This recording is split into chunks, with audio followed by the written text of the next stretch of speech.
Toys R Us, once considered the leader in toys, may be on the verge of shutting all of its U.S. stores. And as Courtney Reagan reports, it could mark a new chapter for the entire toy industry. It's been more than 6 decades since the first Toys R Us store opened its doors. It may be just a matter of weeks until all remaining stores open for the last time. Toys R Us filed for bankruptcy in September and has been working through a plan to restructure its business. It's already closed around 200 stores. Under the law, companies only get 210 days to negotiate all leases, which for Toys R Us is hundreds more stores. With just over a month left, the toy retailer is running out of time. Bankruptcy experts say if Toys R Us and its landlords can't come to agreements by the deadline, liquidation is all but inevitable.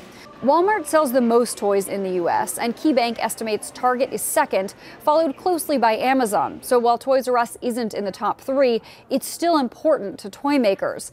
And at least one analyst is now considering how a full Toys R Us liquidation will hurt. Barclays estimates 9% of Hasbro's sales come from Toys R Us and 8% of Mattel's. It's now forecasting Hasbro could withstand a Toys R Us liquidation better than Mattel.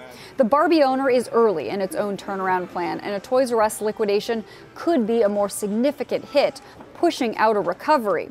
KeyBank estimates up to 80% of Hasbro and Mattel's Toys R Us business will ultimately be absorbed by other retailers, but it could take 2 years. For Nightly Business Report, I'm Courtney Reagan.